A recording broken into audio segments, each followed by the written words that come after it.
Jeff, great to have you on the show, man. It's been a few years. I feel like everyone I haven't spoken to since the pandemic, it's been like, like another lifetime. So really, really glad that you took the time today. I wanted to go back to the roots, right? So we met when you were, leading and operating a company called District M, which is obviously still around, but you're now the CEO of Sharethrough. I'd like to hear a little bit about the inception story of District M, how it came about, the vision you had when you started. Yeah, it's a good question, right? I started District M with a few colleagues. We're five guys, five co-founders in 2013, and the genesis of the project was the following. I was running at Mediative, the division of Yellow Pages, back from 2009 to 2012, and we saw a huge opportunity to help the publisher at that time to transition from this traditional model to go on digital. And is At that time we saw a huge opportunity because the publisher was not ready to move their technology stack from a traditional business model to programmatic, and at that time they called it RTB, real-time bidding. And I remember with a few colleagues of mine, we start talking about how could we resolve this problem, because that was a problem. And always when you start a business, when you're able to resolve a problem and when you get the solution is always a good start. And I was very, very, very, lucky to find a very equilibrium between the co-founders having, technology background, having information system, having marketing and sales, understand the technology, and I was lucky to be surrounded by these guys. And we started the beta project, if you will, in Quebec. And very soon, what we did is we go to Toronto to test with larger publishers, right? The Rogers of the world, the Chorus, the Shaw Media back in the days, Kijiji, and all this.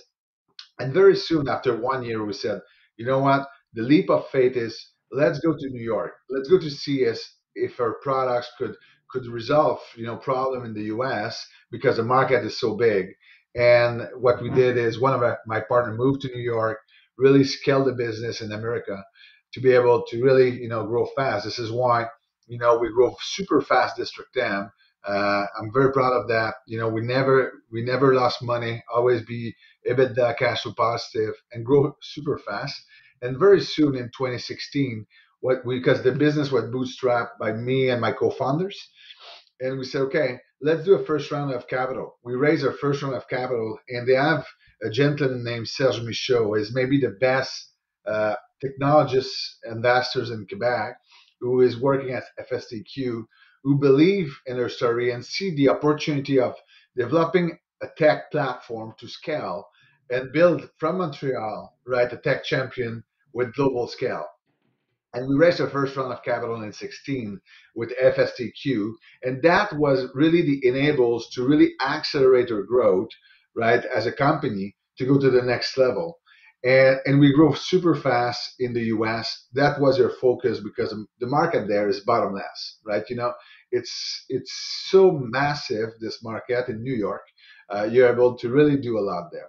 This is how we grow the business, accelerate the business. We did our second round of financing or raised money in 2018, where FSTQ was there, and also we bring a new investor called IQ Investissement Quebec, and the objective was how we will be able to accelerate via M&A or non-organic opportunity. And we took like really a year after the financing to really structure the business, to be able to be a platform, to get the option to integrate businesses and be able to scale. And when we get ready, when we turn 2020, right, January 2020, now we hire an external banker to help us in terms of the core dev strategy and all this, to identify what is our M&A playbook, key pillars, which companies checking the box and all this. And March 2020 happened with COVID. And when COVID happened, you're really in the 911 mode. And I'm very lucky. We had fantastic exec team and great investor who's supporting us and believe in the company and in the vision. And really what we did is we analyzed all products, all business line, and make sure refocus the business on a core asset. This is why at that time we have a product focusing for SMB, small and medium businesses. And we have decided at that time was not core for us in the programmatic standpoint, and we decided to shut down this business, let go people, to really focusing on the ad exchange business, This is where to be an SSP, supply side platform, or ad exchange, this is where we have scale. And very soon, after 6 to 8 weeks during COVID, I went to my board of directors and my investors, and I said, guys, you know, it's a huge opportunity for us because we're cash flow positive, because we don't have debt. We have lots of companies in the US having great technology, great people, but maybe they have investor fatigue or they don't have the right runway in terms of cash flow to survive. This is why we play very offense at that period of time. And that was really for me a breaking point in the story is when in the US, identify key companies, start to negotiate with them. And then COVID was really different in terms of doing that via Zoom or virtually negotiation. And we find a company, the name is Sharethrough, where these guys are really visionary. They started this in 2008 in Stanford, two undergrad from a master in computer science, the best master in computer science in the world. And these guys, their objective was to create ads where people like these ads, to make sure it's human centric, versus at that time was a lot of click on the web. These guys, their vision was what we see today in the Facebook and the Instagram and all the social, having ads were able to fit the content you see and be able to share that with your friends, with your network. And then this is why, the name of Sharethrough is not click through, is Sharethrough, is having ads where you will be able to share with the people and be able to be really human being behind that. And that these guys develop a phenomenal, they create the native category. And native is the ads you see when you go on Instagram or Facebook in your feeds. You see lots of ads or fit the pages integrated in your content well. And we met them, good fit, and the objective was how could we create a larger company together. These guys was heavily in native, having all the right connection from a DSP standpoint, connected to the Google, the trade desk of the world. Us, District M, was highly focused on publishers. We have a phenomenal portfolio of publishers working with the best top 250 comp scores in the US. And the objective was how could create one exchanges to benefit from these two core business, where we'll have like one of the top 5 independent SSP in the world. And that was the vision, to create this, unify our destiny, create one exchange, be able to be omni-channel, because there's one thing about the future of this industry is agencies and advertisers want to work with fewer partners, and partners who are able to help them to reach their audience at where they are. If their audience is the user is on a laptop, is on a mobile, is on a tablet, is watching a show on CTV, you need to be able to provide that kind of reach, for the advertiser. And that was the vision of this. We did the transaction. We agreed on the transaction in the mid-July 2020, raised money, finalize the transaction at the end of 2020, and really execute a plan, very collaborative plan about these two companies together, unify our strength. And I fell in love with their name, Sharethrough. This is why, we bought the company, integrated the company, and we decided, District M, to change our name to Sharethrough for lots of different reasons. But the major one was how, the brand awareness and how they position the business in terms of human centrics, and how they recognize as a thought leader in the industry was very important. This is why we integrate this. We did a full review of the brand lifting, modernize the business, and now this is where we are today, right? It's we're 150 people in America. We're managing around 45 to 50 billion ad requests per day. Highly profitable, good growth, good EBITDA, and the objective is scaling. Now, where we're going is we are maybe number 4 or 5 largest independent SSP in the world. Now we need to scale the business, and we are very structured. And I just finished a 3-year strat plan with my exec team, and we identified 3 key pillars to make sure we strain the business to scale and go to the next step. And the first one is geographic expansion. We are highly in the US, but our infrastructure is global because we have a cloud-based infrastructure. Now we need to light up in Europe and APAC. This is the first geographic expansion, the first pillar. Second pillar is grow the video and CTV category, because people now watching video, consume video very differently than before. Today's represent around 25% of our revenue. We want to grow this footprint. And the last one, not the least, is all the addressability, we call it. And for people who are not in this industry, neck, is much more about the change in the privacy. You see iOS changes. Google want to stop cookie in 23 or beyond, cookie-less world. We call it addressability. We need to make sure we have the right technology to be able to adapt to this new world will come in 23. This is why we work a lot in this year on this. We'll accelerate it next year to be ready with all the right integration from ID syncing, but also a lot of AI on top of that to be able to really be able to be predictable and invest in this. And we work with the Montreal firm. I don't know if you know them, Move.ai.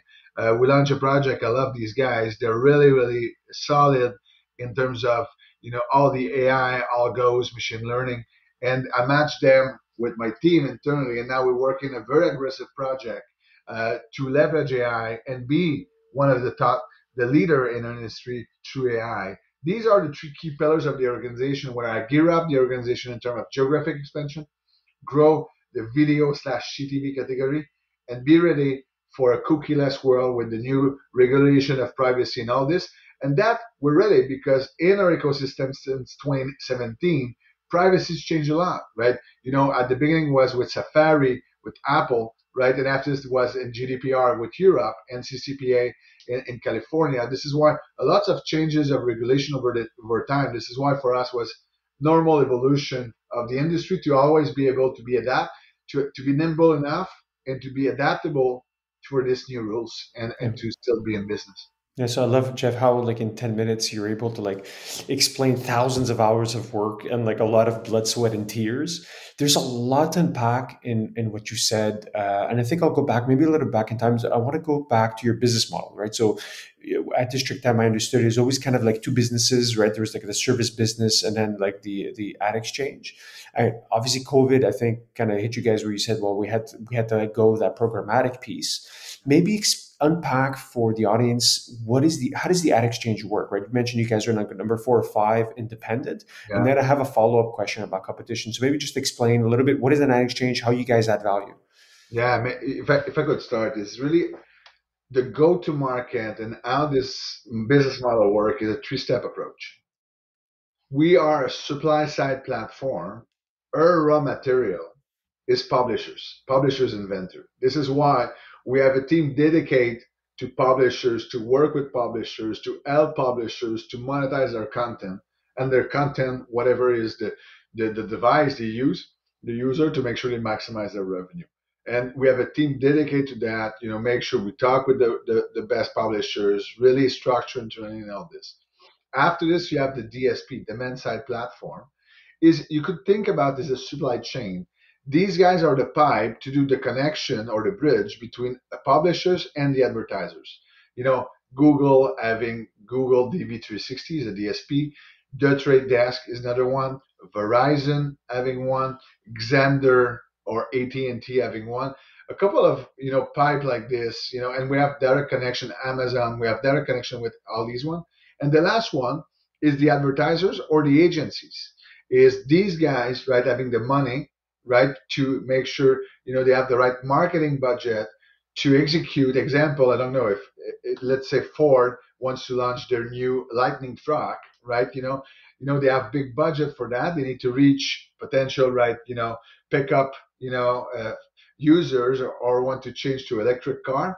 Now they have huge budget. They need to reach this, and they have their marketing strategy. Now, at each level, I have a team focusing on that to make sure we're able to do the right connection, talk to the right people in the industry. This is why, from a publisher standpoint, we have a team focusing on publishers. From a DSPs, we have called sales engineering people, having a lot of technical background to make sure, because it's in millisecond. Every transaction is made in less than 400 milliseconds, and we pipe around 45 billion ad requests per day, 45 billion transactions per day. It's huge pipe. This is why all the pipe need to be robust and solid. And after this, you have the evangelist, I would call it. The evangelist is go to see the agency, present or offer present why we are different or differentiator, why it's matter to work with Sharethrough, how we could build for them private marketplace, curated inventory, make sure they deliver on the right inventory, reach the right audience for the advertiser. This is why, in a nutshell, if you think about that, the business model, it's an exchange, it's supply and demand. Or if you could think about it, it's like a Toronto Stock Exchange or New York Stock Exchange. Is on the right hand side, you have the publishers with the inventory. On the left-hand side, you have the advertisers with the dollars. Now, us, we're in the middle where we're able to do the transaction and we bring value add to have the right transaction. And the promise to publishers, I imagine, is just like better margins than what they're able to get, let's say, via like a Google or a Facebook. Yeah, And then it's like, on the promise, obviously, on the advertiser or agency side is high quality inventory, better targeting. Actually, let's unpack on the advertiser side, right? So like, why would an advertiser work with you guys versus like a self-serve or like, via Google? Because I know you guys partner with Google, but also compete. So yeah, curious as to like, well, what's the value add? Like, how do you guys help agencies help advertisers? it's very interesting. If you take a step back, we call it the open internet. They have walled gardens. If you think about Google, YouTube is one. Facebook, Instagram, now we call it Meta, right, is another one. After this, you have all the Amazon marketplace, right? And with you could put like the Snap and all this. These are all closed ecosystem or walled garden. The open internet, this is where we are. Is we power the open internet. Now, if you think about you and I as a user, we spending around 60, and this is fact based, we're spending 66% of our time on the internet, on the open internet, and 34% on the closed ecosystem. Now, the advertisers wants to reach their audience, right? Example, if Nike wants to reach me and sell me a new pair of shoes, right? They wants to reach me at the right time also.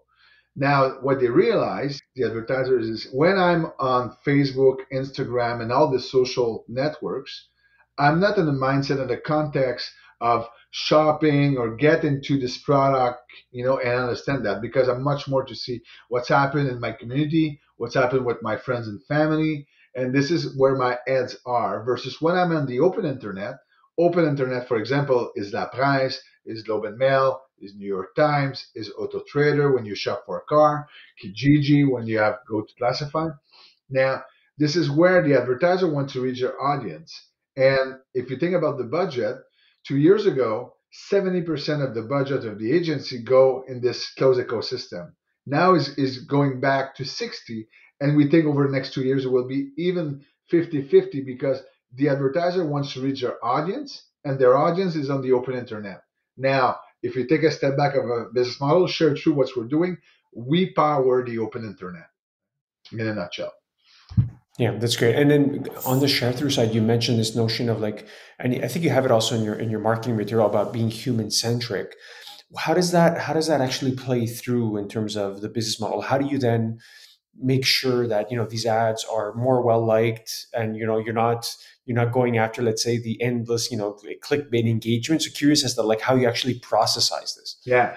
First of all, we developed technology called true templating, where our ads look better than the normal ads. If you compare, right, A/B testing, our ads is always looking better through our technology. And because it's looking better, we have better performance. And through our IPO process, we'll talk about that later. But we have all the proof of our ads perform better than our competitors because the human centrics behind that bring a better ads with true templating, smart with, and also all our AI product. We call it the Smart Suite, who is able to really enables better ads, better performance, and not only better performance for the advertiser, but also cost reduction versus buying, example, video on the open exchange. Buying video through Sharethrough is always has a better price because our technology works better. Maybe I switch gears a little bit because you mentioned the IPO process, and we'll get into it as to like it didn't obviously go the way you wanted, but despite the fact that you guys are profitable, growing really quickly, and you guys are in a very dynamic market, right? Where you mentioned you had to shift business model, you saw opportunities for that, that merger with Sharethrough. As CEO, how do you think about this in terms of your own mindset of like being able to be agile, adapt quickly, Is it something you're always good at, or is it just because, hey, you're an entrepreneur and I'm in the trenches and I have to, like, make calls on the fly? Is it something you proactively try and improve on, or it's just something that's dynamic and, hey, I have to run the business, so that's the job basically? Yeah. I think it's a complex question. First of all, uh, I'm not. I'm an entrepreneur, but I had, like, before I started my business, I had 15 years of really, uh, corporate world where I did a lot of things. Right from I was an investment banker before. After this, I did a lot of M&A, acquisition, integration. After this, I run sales team, and that gave me a lot of perspective about what is good and what is not good. A lot of learnings from businesses. Now, I started this after this. I become an entrepreneur to start my business and scale this business. This is why now, to land to the IPO, when we did this acquisition, the objective we see, okay, how we could accelerate, and the right word is accelerate our vision. And we take a look at a couple of options for us, and the IPO was one of the things. Why you do an IPO is for to get the public currency, they call it. And the public currency, what give you is two things. First of all, is for your employees. As you know now, is a wars of talents, and to attract the people and keep the people. Getting public give it to you a lot of advantage versus a private company. As a private, you could adapt on this, but as a public company give it to you a lot of strength and weight in your positioning. Second is having access to a public currency. You have access faster in terms of liquidity for financing transaction and helping you to do the right transaction structure and to attract higher caliber companies because your stock is public. For them, is much more liquid than a private stock. That was the purpose of doing the IPO, and also because we have the right size, we have the right trajectory in terms of growth, where we're going, and all this, and we have a great story from a technology business. Now, when we launched this IPO process in March this year, almost 9 months ago, the objective was, okay, the market was good for IPO. If you could take a look at H1, the first half of 2021, a lot of IPO. We said, okay, let's take a look of the IPO market. And we evaluate other options. We took a look of the NASDAQ. We took a look of NYSE. At that time, SPAC was really sexy. We took a look of SPACs and TSX. And we work with external banks to help us on this. And the recommendation was, let's go on the TSX. We are a Canadian company headquartered, right? 87% of our revenues in the US, but we're Canadian. And also in Canadian, we're very lucky to have a lot of good trailblazer who are icebreaker before us. If you think about, the BlackBerry RIM, after this Shopify, Lightspeed, Nuvei, lately Coveo, right? They're all fantastic trailblazer who opened the way for us, and we said, okay, on the TSX would be maybe a good home for us, where we could bring a great story. And we built the story with phenomenal bankers helping us to craft this. That accelerate the business in terms of structure. We professionalize the business. And over the summer, we finalize all our prospectus, our pitch. We hired like IR specialists to help us in terms of storytelling and positioning and all this. And we really started the process in September. And they call it testing the water. What you do at that time, you go to see investors. You present a 25 minutes presentation of your company and 20 minutes Q&A to test the waters in terms of the valuation and all this, right? After this, you have a gating process. What we decided is to educate the market, right? To be able, okay, to go to a broader, large group of investors, educate the market, and see if that resonates or not. And at the last gate is when you file for public on the stock market. You file public, and after this, you do the roadshow, and at the end, you go public or you not go public. For us, a lot of good learnings. First of all, it's when we start this in March, our comparable, you ask about the competitors, two of our competitors are public on NASDAQ. One is called Magnite, the other one is called Palmatic. And Palmatic did an IPO in December 8th last year, almost a year ago. And these two companies was trading as a very good multiple, and in their case is a multiple of revenue. And we said, okay, we'll be that kind of range, maybe a discount because when you go public, and we decided let's go public route on this. But through the process, right, these companies multiples start to going down, and the stock market become tougher, right, on ad tech company, and the multiples start to going down. And at some point we said, you know what, we'll enter at the floor level. It will be better for us because we're not selling any stocks. The objective was to get the public currency and get access to capital. We'll be able to go at the floor and be able to go up after, Can right? I interrupt you, Jeff, 1 second? Just I wanted to unpack one point you mentioned, like the market soured a little bit on ad tech. What's the reason for that? Is that because investors got, let's say, cold feet because of, like, the cookieless future that's coming, or is it multiple factors? I think it's two things, right? First of all, cookieless for sure, right? The privacy and cookieless coming, right? I think investors have a lot of questions regarding that, and I will give it to you an example in a second. Uh, but second, I think it was the IPO fatigue, right? It's in tech, sometimes when it's too complicated, investor pass, right? Investor love SaaS modeling, right? Like Coveo or like a Nuvei, right? Having like payments, recurring payments, and all this. It's easy to understand for them. It's easy to grasp. It's for a long time. Company SaaS is evolving. Ad tech is more new for them. It's more is for me is look simple, but for majority of people it's complex world, right? This is why for them was too complex, and also the privacy stuff. I think are the two key elements there, right? And just to give it to you an example, when we filed to go public a Thursday morning of October, we filed public. I was announcing at 5 p.m. to my team, right, and to all my employees, we filed public. We'll go to the roadshow.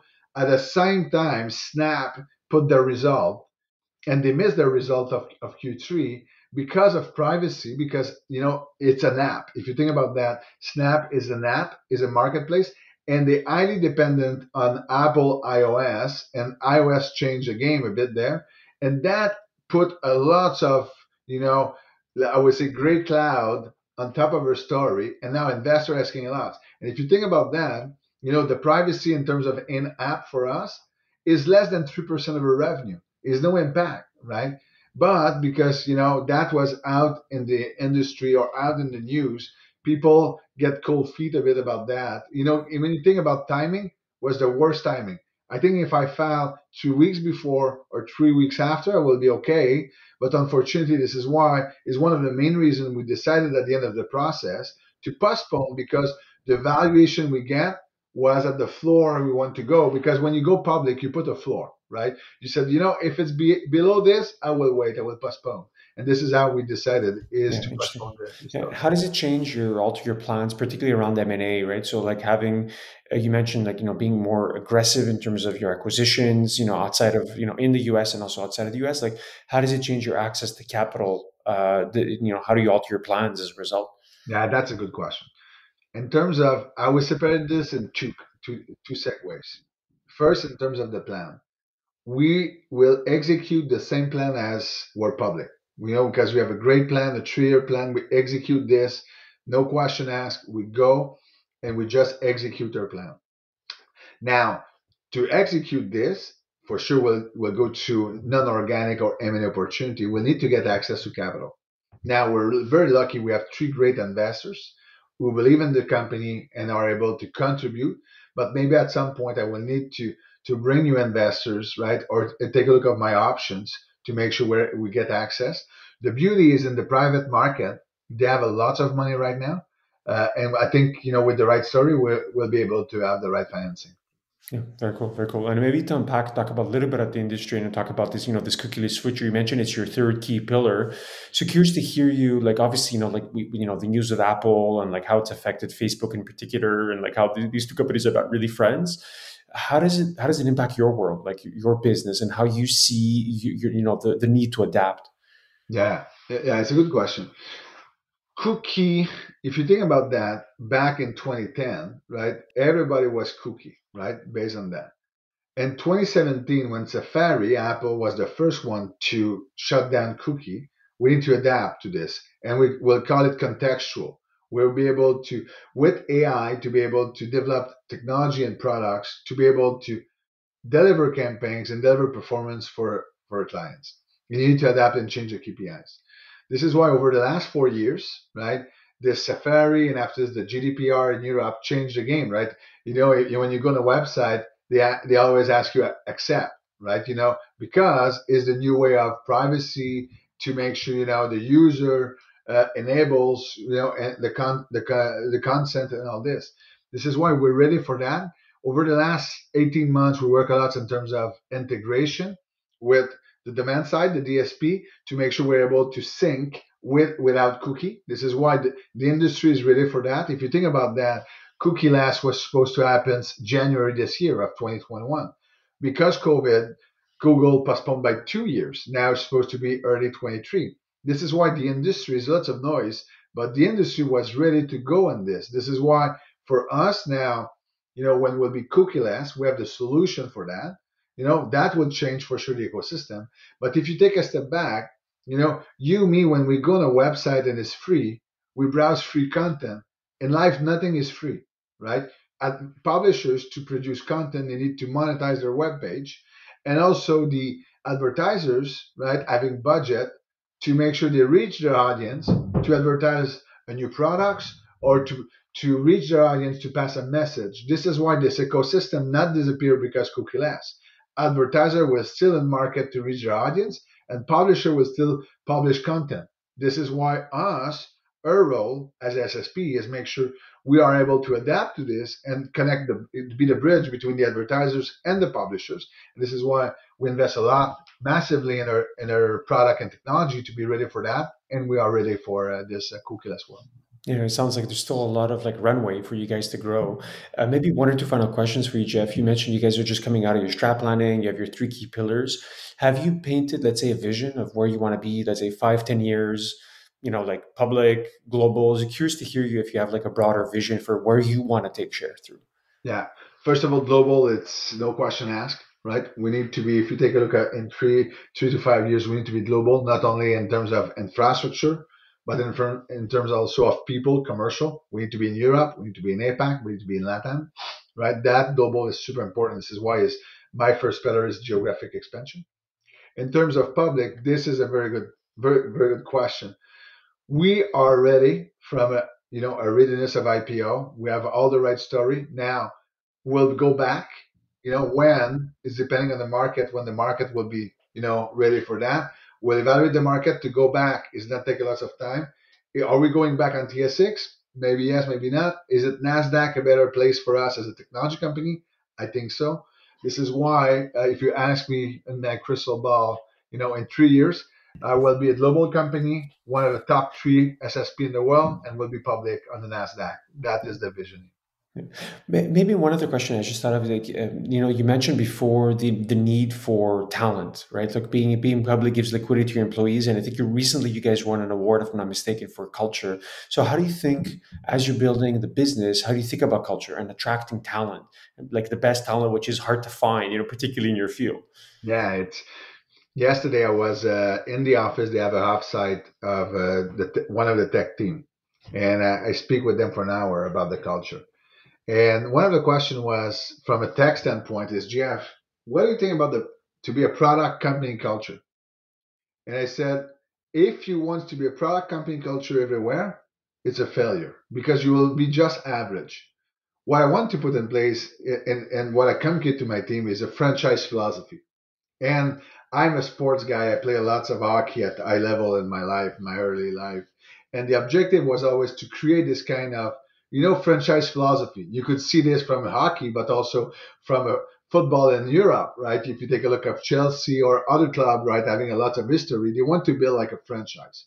And the objective is how we build this franchise philosophy to be how we will win championships together as a team.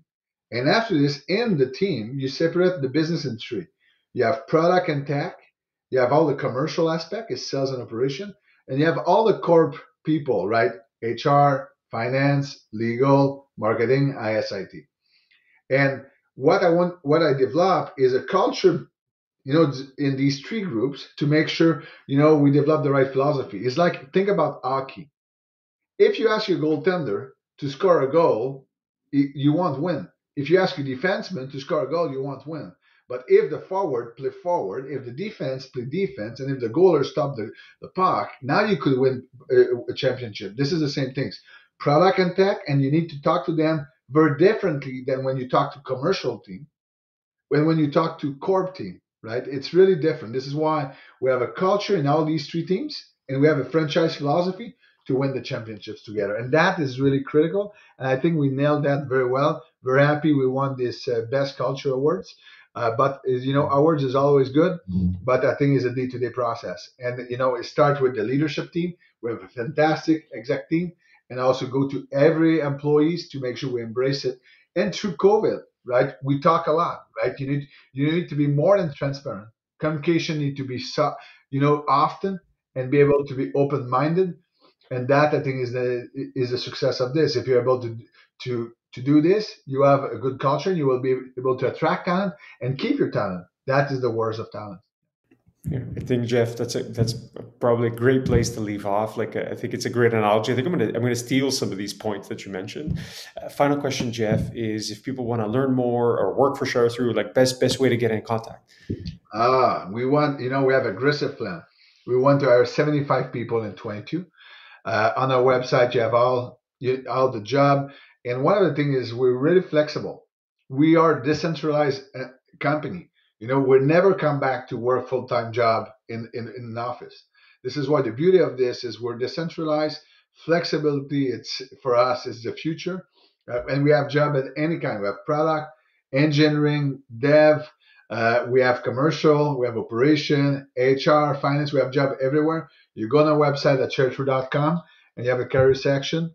And you could email me at any time at jf@Sharethrough.com. More than that, and I will send this resume to the right person. This was amazing, Jeff, man. Merci beaucoup. Hey, merci, Nectorius.